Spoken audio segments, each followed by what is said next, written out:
Member, এত লোকজন নিয়ে সাত সকালে আমার বাড়ি। কাকা, একটা খারাপ খবর আছে। কি খারাপ খবর?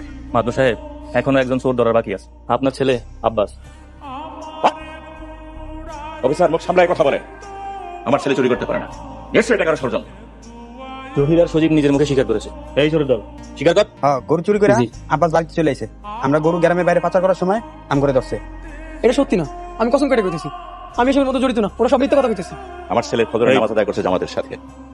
আমি আর ছেলে একসাথে নামাজ আদায় করছে। আমার কথা আপনার বিশ্বাস না হয় আপনি ইমাম সাহেবের কাছে জিজ্ঞেস করেন। বেশ ইমানদার চোর মনে হচ্ছে, চুরি শেষ করে নামাজ পড়তে গেছে। আমরা মিথ্যা কথা কইতেছে, আমি কোনো অন্যায় করি নাই, আমি নির্দোষ। স্যার, আমার ছেলে চুরি করে নাই স্যার। স্যার, আমার ছেলেকে ছেড়ে দেন। মাত্র চাচা, বিশ্বাস করেন আমি মেলা চেষ্টা করছি, কিন্তু কিছু করতে পারলাম না। জহির আর সজীব নিজের মুখে বয়ান দিছে আব্বাসের চুরির সাথে জড়িত। তবে কে বা কারা এই মিথ্যা ষড়যন্ত্রের জালে ফাঁসাইছে সেইটা আমি বুঝতে পারি। জন্য আবেদন করুন, কিন্তু আমার আব্বাস চুরি করে নাই, ও তো ভালো হয়ে গেছে, আপনি তো তা জানেন। আব্বাস আছে না, হ্যাঁ, গ্রুপ নিয়ে বরফ চাচা গরু চুরি করতে ধরা গেছে।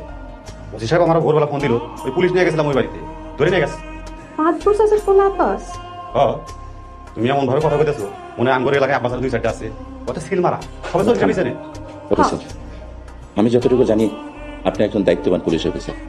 আপনি যদি একটু ভালোভাবে তদন্ত করতেন তাহলে হয়তো আসল সত্যটা বের হয়ে আসতো। আপনি মুরব্বী মানুষ, তাছাড়া ছেলেকে নিয়ে বিপদে আছেন, আপনার সাথে শক্ত ব্যবহার করতে চাই না, আপনি দয়া করে আসুন।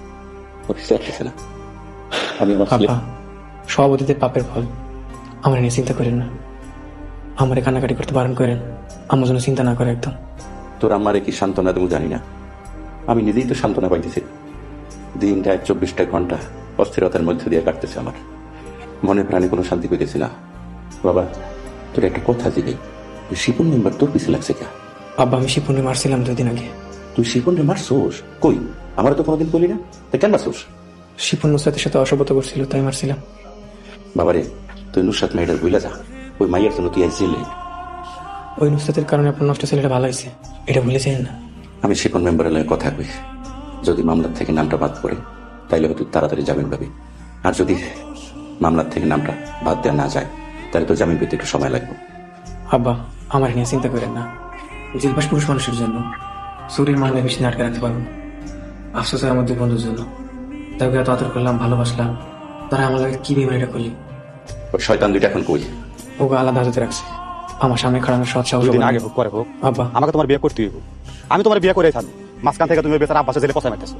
এখনই মেনে নাও, চলো বিয়ে করি, আব্বাস তাড়াতাড়ি ছাড়াবে। আপনি একটা পাপী, পাপিষ্ঠ।